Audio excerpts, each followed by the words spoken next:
Tajul Islam advocate বলেছেন, মিথ্যা সাক্ষী দিয়ে আল্লামা সাঈদী সাহেবকে ফাঁসানো হয়েছে, নিজামী সাহেবকে ফাঁসিতে ঝুলানো হয়েছে। আর সত্য সাক্ষীর ভিত্তিতে যদি হাসিনার ন্যায্য রায় ঘোষণা করা হয়, হাসিনার 1000 বার ফাঁসি হবে। জুলুম নির্যাতন করলো, আল্লাহ পাক সে কথাই বললেন, বান্দারে তোমাদের প্রতি এত জুলুম করেছে, নির্যাতন করেছে, আর আমি সামান্য বিনোদন টুকুন দিয়া তাদের জন্য আমি কি করব শোনো, আমি তাদেরকে কি করব। ফালইয়াউমাল্লাযীনা আমানু মিনাল কুফফারি ইয়াদহাকুন। আজ জালেমদের পরিণতি কিয়ামতের দিন, জালেমদের পরিণতি দেখে মুমিনরা হাসাহাসি করবে, আর দুনিয়াতে বেঁচে থাকতেই হাসিনার পতন আর তাদের কীর্তিগুলো দেখে আমরা এখন হাসতেছি। আওয়ামী লীগ আমাদের 16 বছর আমাদের কষ্ট, দুঃখ, নির্যাতন দেখে হাসি দিয়েছে। এখন ওদের কষ্ট, ওদের নির্যাতন, হাসিনা ভারতে পালাইছে, ভারতে গৃহবন্দী হয়ে আছে। ভারত গিয়ে ছেলের সঙ্গে মেয়ের সঙ্গে সম্পর্ক হাসিনা নাই, হাসিনা একদম আপনার গৃহবন্দী হয়ে আছে। আল্লাহ পাক বলছে, হাসিনা তোকে আমি পচাবো। কি করবে? পচাবে। আবার তিনি ষড়যন্ত্র শুরু করে দিয়েছেন, আবার ষড়যন্ত্র শুরু করেছে। ডোনাল্ড ট্রাম্প জয়ী হওয়ার পর থেকে আগামীকালকে, গতকালকে তার ফোনালাপ ফাঁস হয়েছে। এত বড় স্বৈরাচার, এত বড় ফিরআউন, এত বড় নমরুদ, ফিরআউন এত বড় নমরুদের জন্ম হয়নি। হাসিনার জন্মের কাছে ওদের জন্মের কোনো মূল্য নাই। হাসিনা এত বড় ফিরআউন, সে বলছে ডোনাল্ড ট্রাম্পের ছবি দিবা, পাশাপাশি আমার ছবি দিবা, তখন এই ছবি ডোনাল্ড ট্রাম্পের ছবি, সেখানে তোমরা বিকৃতি করবা, সেখানে কুশ্রটনা করবা, করে এগুলি ছবি আমাকে পাঠাবা, আর আমি ডোনাল্ড ট্রাম্পকে ছবিগুলি দেখায়া বাংলাদেশের বিরুদ্ধে উস্কিয়ে দিব। এই হলো মির্জাফর, এই হলো মুনাফিক। আওয়ামী লীগেরা কাফের নয়, আওয়ামী লীগ ইহুদি নয়, আওয়ামী লীগরা হলো মুনাফিক। এরা মাথায় টুপি দিয়েছে, হজ করেছে, যাকাত দিয়েছে, কিন্তু কোরআনের শাসন প্রতিষ্ঠা হোক, আর কোরআনে কারিমের শাসন যারা চায় তাদেরকে ফাঁসি দিয়ে মারছে। হাসিনার সাথে, আওয়ামী লীগদের সাথে কোরআন এবং হাদিসের একটা দলিল পেয়েছি, সেটা হলো মিস্টার ইয়াজিদ ইমাম হুসাইনকে হত্যা করে ফজরের নামাজ আদায় করেছে, জাহান্নামের কীট। ইমাম হুসাইন হত্যাকারী জাহান্নামে যাবে। ইমাম হুসাইনকে হত্যা করে ফজরের নামাজ আদায় করেছে। আর আওয়ামী লীগ আমার সাঈদী সাহেবকে ফাঁসি দিয়া শহীদ নিজামী, শহীদ কামরুজ্জামান, শহীদ আব্দুল কাদের মোল্লাকে ফাঁসি দিয়ে ফজরের নামাজ পড়ে মিলাদের আয়োজন করে। এরা হলো মুনাফিক, জাতীয় বেঈমান। সুতরাং আওয়ামী লীগদের ক্ষমা হবে না। যে কয়টা গ্রেফতার হয়েছে আর যে কয়টা গ্রেফতার হবে, কান খাড়া করে শোনো। তোমরা এতদিন আমাদের কথা বলতে দাও নাই, এখন আমাদের কথাগুলি শোনো। তোমাদের নেতারা আমাদের নেতাগুলিকে আমাদের তাজুল ইসলাম অ্যাডভোকেট বলেছেন, মিথ্যা সাক্ষী দিয়ে আল্লামা সাঈদী সাহেবকে ফাঁসানো হয়েছে, নিজামী সাহেবকে ফাঁসিতে ঝুলানো হয়েছে। আর সত্য সাক্ষীর ভিত্তিতে যদি হাসিনার ন্যায্য রায় ঘোষণা করা হয়, হাসিনার 1000 বার ফাঁসি হবে। কতবার ফাঁসি হবে? 1000 বার হাসিনা ফাঁসি হবে। কারণ মিথ্যা সাক্ষী দিয়ে আমার সাঈদী হুজুরকে 13টা বছর জেলখানায় পুড়িয়েছে। আল্লাহ বিচার করছে না? আল্লাহ বিচার করছে না? আল্লাহ বিচার করছেন। ওদের বিচার হবে, বাংলার জমিনে বিচার হবে। যে কয়টা গ্রেফতার হয়েছে এইগুলি, আর যে কয়টা পালায়াছে, পৃথিবীর কোন দেশে পালায়া থাকতে পারবে না। কারণ সব দেশে আল্লামা সাঈদীর ভক্ত আছে। টাকলা মুরাদ ছিল না একটা, কয়েক বছর আগে সাঈদীরে গালায় গেছে কানাডায়। কানাডা এয়ারপোর্টে হাজার হাজার সাঈদীর ভক্তরা বলছে কানাডা সরকারকে, এই নাস্তিকটাকে দেশে ঢুকতে দেবেন না। গেছে দুবাই, দুবাই একই অবস্থা হয়েছে। সাঈদীর ভক্ত চিটাগাঙ্গের আর ওখানে আপনার ছেলেটিরা বেশি। দুবাই এয়ারপোর্ট ঘেরাও করে বলছে এই কুলাঙ্গার যেন দুবাইয়ে না ঢোকে। টাকলা মুরাদ দুবাইয়ে জায়গা হয় নাই, বাংলাদেশে এসে এখনো পলাতক।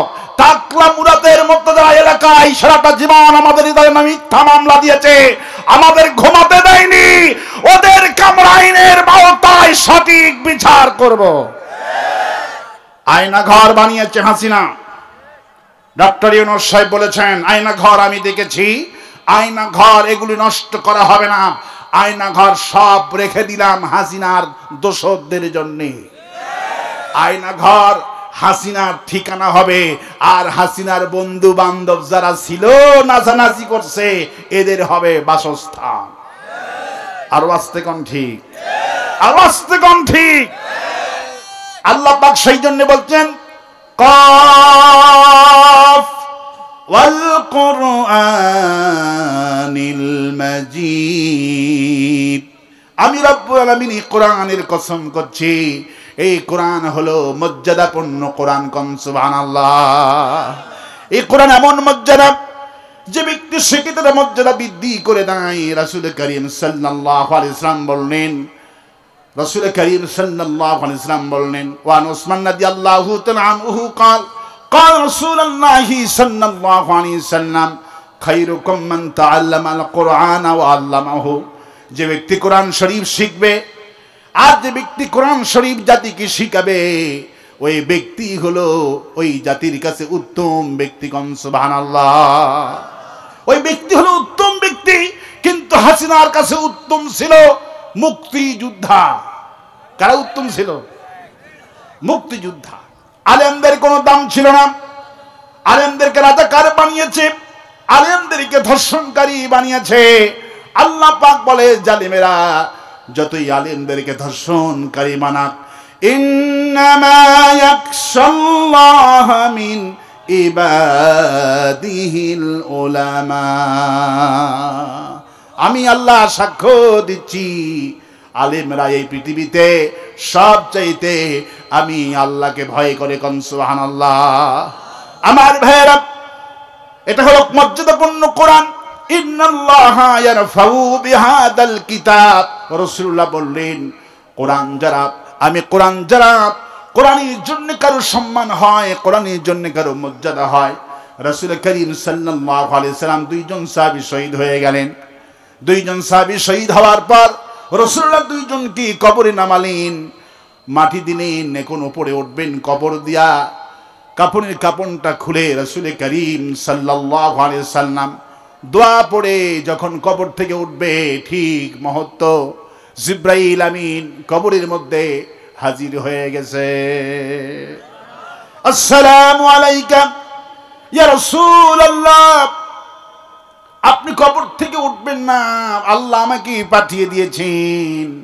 হুজুর তো বুঝতেই পেরেছে জিবরাইল আসা মানে কোনো খবর নিয়ে আসা। কেন এসেছো জিবরাইল কবরের মধ্যে? বলো। জিবরাইল রাসূলুল্লাহ, দুইজন সাহাবী মারা গেলেন, আপনি দুইজনকে একই কবরের মধ্যে দাফন করে দিলেন, কিন্তু আপনি যাকে সামনে রেখেছেন আর যাকে পেছনে রেখেছেন, পেছনের ব্যক্তিটা হলো কোরআন কারীমের হাফেজ, আর যাকে সামনে রেখেছেন উনি আল্লাহর কোরআনের হাফেজ নয়। আল্লাহ আমাকে পাঠিয়ে দিয়েছেন হাফিজ কোরআন কি জানো, কবরের মধ্যে সামনে রেখে তার লাশটাকে সম্মানিত করা হয়, মর্যাদা দেওয়া হয়। রাসূল করিম সাল্লাল্লাহু আলাইহি সাল্লাম তাই করলেন। যে হাফিজের লাশটা ছিল পিছনে, রাসূল করিম সাল্লাল্লাহু আলাইহি সাল্লাম হাফিজের লাশটাকে, পেছনের লাশটাকে রাসূলুল্লাহ সামনে এনে কবরের মধ্যে তাকে মর্যাদা দিয়ে দিল। কোন সুবহানাল্লাহ। আমার ভাইয়েরা, আমার বন্ধুগণ, এই হলো কোরআন মাজিদ। এটা হলো সম্পূর্ণ মর্যাদাপূর্ণ কোরআন। এই কোরআনে কারীম যারা শেখে এদের মর্যাদা অনেক বেশি। কিয়ামতের দিন হাফেজ কোরআন এক নয়, দুই নয়, 10 জন ব্যক্তি তাকে সুপারিশ করে আল্লাহ রাব্বুল আলামিনের জান্নাতে নিয়ে যাবে। কোন সুবহানাল্লাহ। হাফেজকে জান্নাতে দেওয়া হবে। হাফেজ জান্নাত পেয়ে যাবে, সব হাফেজ কিন্তু জান্নাত পাবে না। হাফেজ হলি জান্নাত পাবে এমন কোনো কথা কোরআন হাদিসে নাই। হাফেজ হওয়ার পর বামপন্থী আন্দোলন করে, আছে না নাই? উনি হাফেজে কোরআন হাসিনার সঙ্গে মিটিং করত, মিছিল করত। হাসিনা মডেল মসজিদ বানিয়েছে, এই মডেল মসজিদের অধিকাংশ ইমাম ছিল হাসিনার পক্ষে। আরো আসতে কম ঠিক, আরো আসতে কম ঠিক। চট্টগ্রাম একটা মডেল মসজিদের ইমাম নিয়োগ দেওয়া হবে, ইন্টারভিউ বোর্ডে প্রশ্ন করছে, প্রথম যাচ্ছে তাকে প্রশ্ন করছে আল্লামা সাঈদীর কি হওয়া উচিত। উনি কামিল পাস ছিলেন তাফসীরের উপরে, এবং ছেলে শোনা মাত্রই চোখ লাল হয়ে গেছে। আল্লাহু আকবার। এটি কোনো প্রশ্ন হলো? আমি ইমাম, আমাকে জিজ্ঞেস করবেন নামাজ সম্পর্কে, কোরআন সম্পর্কে আমার জ্ঞান যাচাই করবেন, কিন্তু আপনি কি প্রশ্ন করছেন সাঈদী সাহেবের কি হওয়া উচিত? বিচারক বলছেন এটাই তোমার প্রশ্ন, উত্তর দাও। তিনি বললেন আল্লামা সাঈদী নির্দোষ, সাঈদীর মুক্তি চাই। আল্লাহু আকবার। লাল কালিদে ক্যান্সেল করে দিলেন। আর একটা ইমাম আসছে, ইন্টারভিউ বোর্ডে জিজ্ঞেস করা হলো সাঈদীর কি হওয়া উচিত। উনি বললেন সাঈদীর ফাঁসি চাই। নাউজুবিল্লাহ বলবেন না? ওনার চাকরি হয়ে গেল। যার ফাঁসি, সাঈদীর ফাঁসি যে হুজুর টুকুন ছিল, তার চাকরি হয়ে গেল। তার মানে বোঝা গেল উনি জামাত বিরোধী হুজুর। ওই হুজুরকে দিয়া এই মসজিদের ইমাম বানানো দরকার। আর আসতে কম ঠিক, আর আসতে কম ঠিক।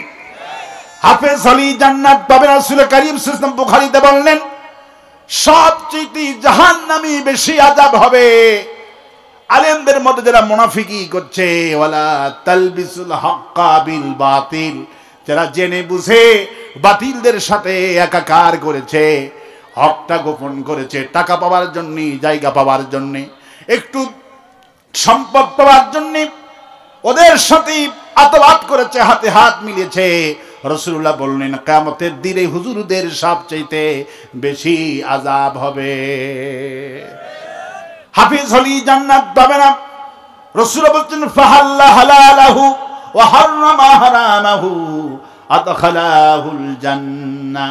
হালালকে হারাম মেনে চলেছে, হারামকে বয়কট করে চলেছে, আল্লাহ রাব্বুল আলামিন এমন হাফেজকে জান্নাত দিয়ে দেবে। কোন সুবহানাল্লাহ। হাফেজ কোরআন জান্নাতে চলে যাবে। জান্নাতে যাওয়ার পর হাফেজ কাঁদতে থাকবে। জান্নাতের ভিতরে কেউ নাই, আত্মীয় স্বজন নাই, বাপ নাই, মা নাই, ভাই নাই, কেউ নাই। আল্লাহ বলবে হাফেজ তুমি কান্দো না, আজকে বিচারের পরে তোমার আব্বা আম্মার জায়গা হয়েছে জাহান্নাম। হাফেজ আরো বেশি করে কাঁদবে। একটু পর আল্লাহ বলবেন হাফিজরি তোর চোখের পানি আমার সহ্য হয় না, ফেরেশতাদেরকে অর্ডার করা হবে নিয়ে যাও, বাপ মায়ের কাছে নিয়ে যাও, জাহান্নামের কিনারায় নিয়ে যাওয়া হবে হাফিজ কোরআনকে। হাফিজ কোরআন আব্বা আম্মার সাথে কথা বলবেন, বাপ মাও দেখবে সন্তান কি সুন্দর চেহারা, দুনিয়ায় যেমন ছিল তার চাইতে জান্নাতি চেহারা আল্লাহ তাকে দান করেছে। আল্লাহু আকবার। আমার ভাইয়েরা, হাফেজ জাহান্নামের কিনারায় থেকে কাঁদতে থাকবেন। আল্লাহ পাক হাবিব বলেন তখন আল্লাহ পাক অর্ডার করবেন আশফাহু ফি আশরাতি মিন আহলিল বাইতি কুল্লুহুম ক্বাদ দাফালাহুন নার। এ হাফেজ তুমি কেন্দ্র না, থামো। গোটা কোরআনে কারীম কি তুমি সিনার মধ্যে ধারণ করেছো, আর কোরআনের কর্মী হয়ে জীবনে কাজ করেছো, সেই মোতাবেক জীবন যাপন করেছো। উলাইকাল মুকাররাবুন, আল্লাহর নৈকট্যের জন্য প্রতি কদম তুমি ফালিয়েছো। আল্লাহ আজকে খুশি হয়ে গেছে। আল্লাহ তোমার রক্তের সম্পর্কে শুধু বাপ মাও নয়, তোমার রক্তের সম্পর্কে 10 জন ব্যক্তিকে সুপারিশ করে তোমার সাথে জাহান্নামীদেরকে সুপারিশ করে আল্লাহর জান্নাতে নিয়ে যাও। সেদিনের মন্ত্রী হবে হাফেজ কোরআন। আল্লাহু আকবার বলি। সেদিনের মন্ত্রী কারা হবে? সেদিনের মন্ত্রী হবে হাফেজ কোরআন গুলি। আর আজকের যারা মন্ত্রী, আজকের যারা এমপি, এদের অবস্থাটা দারুণ খারাপ হয়ে যাবে। এরা সেদিন অবস্থাটা দারুণ খারাপ হয়ে যাবে আমার ভাইয়েরা। এরা সেদিন তো পালাতে যাবে, কিন্তু পালাতে পারবে না। আল্লাহ পাক সব পালানোর পথ বন্ধ করে দিবে। কি করে দিবে? পালানোর পথ বন্ধ করে দিবে। সুতরাং ইন্নাল্লাহা ইয়ারফাউ বিহাদাল কিতাব, একটা দলের যে সম্মান হয় আর একটা দলের যে মর্যাদা হয়, এর কারণ হলো কোরআনে কারীম। আজকে যারা কোরআন শরীফের তাফসীর শুনছে কিন্তু মোটেই কোরআন মানছে না, আল্লাহ পাক বলছেন আমি কিয়ামতের দিনে যারা কোরআন শুনলো, কোরআন দিয়ে জীবন যাপন করলো না, কোরআনের দলটা করলো না, আমি এদেরকে কিয়ামতের দিনে অন্ধ করে উঠাবো। আল্লাহ পাক সে কথা বলছেন, ওয়ামান আ'রাদা আন যিকরি ফাইন্না লাহু মাঈশাতান দানকাও ওয়া নাহশুরুহু ইয়াউমাল কিয়ামাতি আ'মা। আল্লাহ পাক বলছেন যারা আমার জিকির থেকে, আমার কোরআন থেকে, যারা কোরআন কারীমের কথা শোনার পরে যারা কোরআন দিয়ে জীবন যাপন করলো না, আমি এদের দুনিয়ার জীবনকে সংকীর্ণময় জীবন করে দিব। কেউ কেউ তাফসীর করেছেন কবরটাকে সংকীর্ণ করে দিব, আঁটো করে দিব। সংকীর্ণতার জীবন তাফসীরটা অনেক বিশাল করা হয়েছে। যারা কোরআন থেকে কোরআনের তাফসীর শোনার পর যারা বিমুখ হয়ে গেলেন, কোরআন কারীম শুনলেন এক কান দিয়া আর এক কান দিয়ে বের করে দিলেন, কোরআনে কারীমে কে কোনো গুরুত্ব দিলেন না, কোরআনকে তুচ্ছ তাচ্ছিল্য করলে আল্লাহ পাক বলেন দুনিয়ার জীবন তাদের আমি সংকীর্ণ করে দিব। টাকা থাকবে, পয়সা থাকবে, বিবি থাকবে, সন্তান থাকবে, সন্তান কথা শুনবে না। কোরআন জীবন যাপন না করার কারণে আপনার মেয়েটাও কথা শুনবে না, ছেলেটাও কথা শুনবে না। আর কিয়ামতের দিনে আমি আল্লাহ কিয়ামতি আ'মা, আর কিয়ামতের দিনে এই নেতাগুলি রে আমি আল্লাহ অন্ধ করে তুলব। কি করে তুলবে? এই লোকগুলি যখন কিয়ামতের মাঠে অন্ধ হয়ে উঠবে, আল্লাহ পাকের কাছে তখন এই নেতাগুলি বলবেন, ক্বালা রাব্বি লিমা হাশারতানি আ'মা ওয়াকাদ কুনতু বাসীরা। হে আমার রব, দুনিয়াতে তো আমি চক্ষুষ্মান ছিলাম, আমার ছেলেকে আমি দেখেছি, মেয়েকে আমি দেখেছি, আমার মা বাপকে আমি দেখেছি, একই সাথে কবর ছিল, আমরা কবর থেকে আজ একই সাথে উঠলাম। আমার ছেলের কান্না শুনতে পাচ্ছি, স্ত্রীর কান্না শুনতে পাচ্ছি, আমার বাপ মায়ের কান্না শুনতে পাচ্ছি, কিয়ামতের মাঠের ভীষণ অবস্থা আমি শুনতে পাচ্ছি। কিন্তু আমার কি হলো? আমার রব কি হলো আমার? আমি অকাদ কুনতা বাসীরা, আমি দৃষ্টিহীন ছিলাম, আমার চোখ ছিল, আজকে কেন আমি অন্ধ হয়ে উঠলাম? আল্লাহ আমার চোখটা অন্ধ হলো কেন?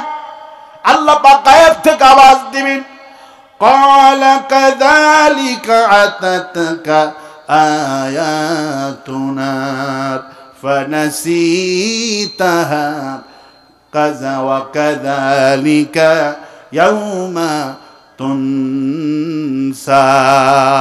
তুমি তো এইভাবে আমার কোরআনকে দুনিয়ার জীবনে কোরআন কারীম শোনার পরে তুমি যেভাবে আমার কোরআনকে তুমি ভুলে গেছো, আমি রব্বুল আলামিন আজকে তোমাদেরকে আমি সেইভাবে ভুলে গেলাম। এই চোখ অন্ধ হয়ে যাবে, কোরআন বিরোধীদের চোখ অন্ধ হয়ে যাবে। দুনিয়ায় দেখবেন মাঝে মধ্যে ফেসবুকে দেখতে পায় অনেক নিয়ামতগুলি। সেদিন একজন তার দাদাকে নিয়ে ফেসবুকে পোস্ট করেছে, 109 বছর বয়স, চশমা ছাড়াই গোটা কোরআন কারীম তেলাওয়াত করছে। আল্লাহ বলছেন এমন কোরআন আমি দিয়েছি, এই কোরআন হলো মর্যাদাপূর্ণ কোরআন, তেলাওয়াত শুনে ঈমান বেড়ে যায়। আজকে যতগুলি মানুষ কোরআনে কারীম শুনতে এসেছেন, আল্লাহ পাক বলেন আয়াতুহু যাদাতুহুম ঈমানাও ওয়া আলা রাব্বিহিম ইয়াতাওয়াক্কালুন। ইয়াতাওয়াক্কালুন। বান্দারে যত কোরআনে কারীমের আয়াত তুই শুনবি বান্দা, আমি তোর ঈমান তত বৃদ্ধি করে দিব। কোরআন শুনলে ঈমান বাড়ে, কিন্তু আওয়ামী লীগেরা কোরআনে কারীম শুনতে দেয় নাই। ওরা কোরআনের পাখিটারে 13টি বছর বন্দি করেছে। হাসিনার কাছে প্রিয় ছিল মমতাজ, ঠিক কিনা বলেন? আলেমদের 4 পয়সার দাম ছিল না। কোরআনে কারীমের সাথে বেয়াদবি করার কারণে, ইসলামের সাথে বেয়াদবি করার কারণে বাংলাদেশের সব ইসলামপন্থী দল, আজকেও ঢাকাতে আমির জামাতের নেতৃত্বে মিটিং হয়েছে। আমির জামাত ডক্টর শফিকুর রহমান বলেছেন, ঐক্যের জন্য, আল্লাহর কোরআনের জন্য, কোরআন প্রতিষ্ঠার জন্য যত ছোট হতে হয় আমি তত ছোট হতে রাজি আছি। আল্লাহু আকবার বলেন। ঐক্যবদ্ধ ইসলামী দল আল্লাহ করে দেয় বলে আমিন। এতদিন আমাদেরকে ব্যবহার করে ক্ষমতায় গিয়েছে বামপন্থীরা। আল জাজিরা, সিএনএন রিপোর্ট করেছে 4,60,000 মসজিদের ইমাম যদি ঐক্যবদ্ধ হয়ে নির্বাচন করে, আগামীর পার্লামেন্টে 280টা সিট পাবে ইমামেরা। আল্লাহু আকবার বলেন। কারা কারা আগামীর বাংলাদেশ কোরআনের দেশ হোক, আল্লাহর হাত ধরে দেখায় দেন।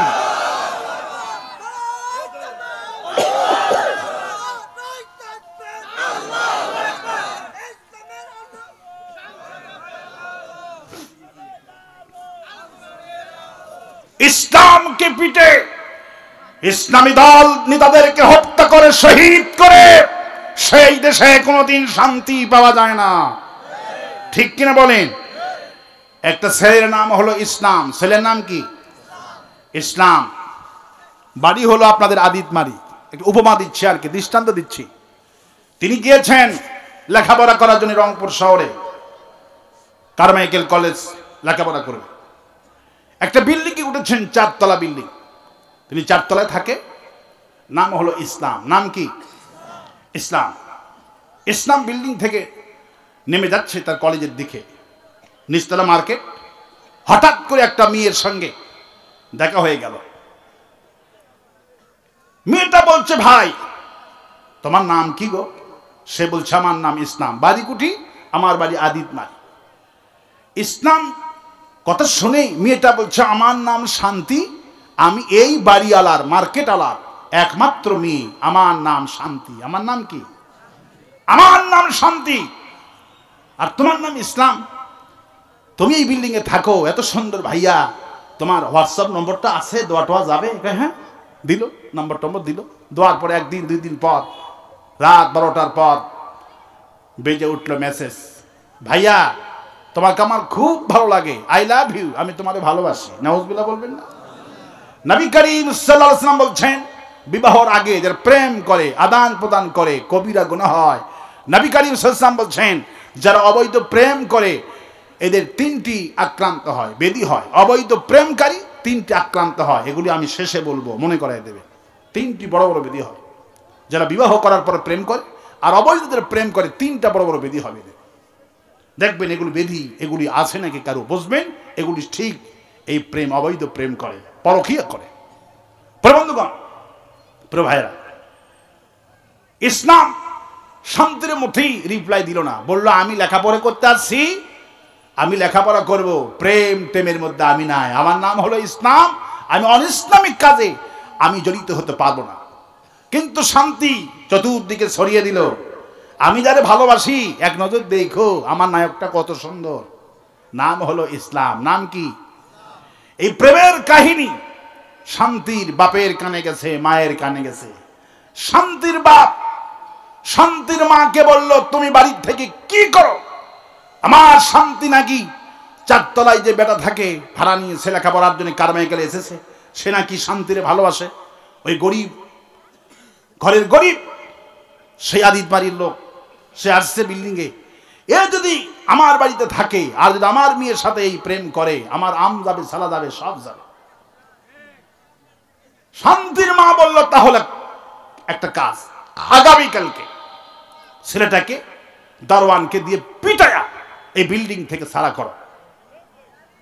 শান্তির বাপ সকাল 8টার সময় গেটে বসে আছে, কখন ইসলাম নামে। অমনি ইসলাম কলেজ টাইমে যখন নামছে বিল্ডিং থেকে, অমনি ইসলামকে আত্মরা করছে মেরে, বেটা বেয়াদব, তোর এত বড় সাহস আমার মেয়ে শান্তির সাথে প্রেম করিস। ইসলাম কয়, চাচা মিয়া আমার মায়ের না, আমি আপনার মেয়ের চিনিও না, আমি প্রেমও করি না, আমি আসছি লেখাপড়ার জন্যই, আমি আপনার মেয়ের সাথে প্রেম সত্যিই করি না। কে শোনে কার কথা? দারোয়ান যাচ্ছা মতো পিটায়া বলছে, এই বেটা যদি 3টা পর্যন্ত সময় দিলাম, যদি না যাস তোর লাশও তোর পিতা মাতা পাবে না। এই হুমকি ধমকি দিছে ইসলাম। আসরের নামাজের আগ দিয়েই তার গাট্টিকুটি যা ছিল সব নিয়ে কোথায় যাবে? আদিতমারি গ্রামের বাড়িতে হাজির। শান্তির কানে মাগরিবের পর খবর গেছে ইসলাম এই বিল্ডিংয়ে নাই, তার বাপ তারাই দিছে। এই খবর শান্তি পাওয়ার মাত্রই টেলিফোন লাগাইছে ইসলাম রে, ইসলাম তুমি কোথায়? ইসলাম কয়, সেই কথা আর বইল না, তোমার কারণে তোমার আব্বা আমারে পিটায়া বাড়ির থেকে বের করে দিয়েছে, আমি এখন আমার গ্রামের বাড়ি আদিতমারিতে। শান্তি বলল, ঠিকানা দাও, 2 ঘন্টার মধ্যে আমি আসতেছি। শান্তির ঠিকানা, শান্তি ঠিকানা পায়া 2 ঘন্টার মধ্যে গাড়ি একটা নিয়া সেই রংপুর থেকে আদিতমারিতে এসে গেছে। রাত 10টার সময় শান্তির ঘরে গিয়া শান্তির মা দেখে শান্তির শুধু কোল বালুস আর বালুস, শান্তি নাই। শান্তির বাপকে বলল, শান্তি নাই রুমে, দেখে এলাম। কি বলো? শান্তি কোথায় গেল? চতুর্দিকে ফোন লাগানো হলো, শান্তি কোথায়? শান্তি নাই। শান্তি নাই তো শান্তি নাই, শান্তি নাই। দাদার চোখে ঘুম নাই, দাদির চোখে ঘুম নাই, নানার চোখে ঘুম নাই, নানির চোখে ঘুম নাই, পিতামাতার চোখে মনে হয় ঘুম আছে। শান্তি নাই, তার চোখে ঘুম নাই। চতুর্দিকে ছড়িয়ে পড়লো, শান্তি কোথায়? রাত কেটে গেল আল্লাহ আল্লাহ করতে করতে। সকাল বেলায় মার্কেটের লোকদেরকে নিয়ে শান্তির বাপ মিটিংয়ে বসে গেল। মিটিং করে বলল, আমার একমাত্র শান্তি কোথায় গেছে? এই রংপুর শহরে যেখানেই থাকুক খুঁজে বের করতে হবে। মার্কেটের একটা চালাক লোক, সে বলছে, শান্তির পিতাকে একটা পরামর্শ দিই, শুনবে? কি পরামর্শ? পরামর্শ এই, আপনি যে সকাল বেলায় একটা ছেলেকে মারলেন, নাম হলো ইসলাম, শুনছিলাম শান্তি ওই ছেলেটাকে ভালোবাসে। আমার মন বলছে শান্তিকে খোঁজার আগে আপনি খুঁজে বের করুন ইসলাম কোথায় আছে।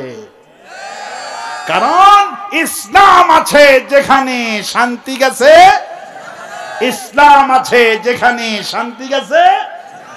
আওয়ামী লীগের অবস্থা ঠিক তেমন ছিল। হাসিনা মাথায় পট্টি বেঁধে আওয়ামী লীগের নেতা চামচারা মসজিদে মাহফিলে আমাদের নেতাগুলিকে ফাঁসি দিয়া হত্যা করে ইসলামী দল যারা করে এদেরকে পিটায়া শান্তি আনতে চায়। ইসলামী দল লোকদেরকে ফাঁসি দিয়ে কোনদিন শান্তি আসা সম্ভব নয়। বন্ধুগণ, ভাইয়েরা, আল্লাহ পাকের কোরআন, এই কোরআন হলো বিশাল আজিম কোরআন। আল্লাহ কোরআনিল মাজিদ বলেছেন, আমি কসম করছি, শপথ করছি এই সম্মানিত কোরআনের, ইন্নাল্লাহা ইয়ারফাউ বিহাদাল কিতাব। একটা দলের সম্মান হয়, একটা দল দেশ থেকে পালায়, একটা দলের জন্য দোয়া করে। এটির কারণ হলো কোরআনে কারীম। কোরআন যার কাছে আছে গোটা দুনিয়া তার কাছে আছে। সুবহানাল্লাহ। মুমতাজের গানের গলা যত সুন্দর হোক না কেন, মুমতাজের কাছে কেউ দোয়া চাবে না। আওয়ামী লীগের লোকেরা কনসার্ট আয়োজন করত। কে আয়োজন করত? ওরা কনসার্ট আয়োজন করত। মুমতাজের কাছে কোন মন্ত্রী, কোন এমপি আজ পর্যন্ত দোয়া চায়নি। মুমতাজ, তোমার গান শুনে কলজাটা ঠান্ডা হয়ে গেল। এই না 1 লক্ষ টাকা, আর একটা গান গায়া আমার বাবার জন্য একটু দোয়া বসকে দাও। কয় কয় কোন রিস্কাওয়ালা, কোন শ্রমিক 100 খান টাকা দিয়ে বলছে, মুমতাজ আমি তোর গানের দারুণ ভক্ত, এই না 100 টাকা দিলাম, আর একটা গান মাইরা আমার মরা মায়ের জন্য একটু দোয়া কর। কয় কয় ওদের গান শুনবে ঠিকই, ওদের গানের আসরে যাবি ঠিকই, কিন্তু ওদের থেকে কেউ দোয়া নেবে না। আমাদেরকে রাজাকার বলেছে। কি বলেছে? রাজাকার বলেছে। তারপরে মাঝে মধ্যে দেখি মাহফিলে মন্ত্রীর আগমন, এমপির আগমন, প্রধানমন্ত্রীর উমুকের আগমন, এসে বলতেছেন দোয়া চেয়েছেন নেতাজি, একটু দোয়া করবেন। আমি হাসি, আমি তখন হাসি। রাসূল বলছেন ইন্নাল্লাহা ইয়ারফাউ বিহাদাল কিতাব, একটা দলের সম্মান হয়, একটা মানুষের যে মর্যাদা হয়, এর পিছনে কারণ হলো কোরআন। আর একটা দলের যে পতন হয়, এর কারণ হলো কোরআন।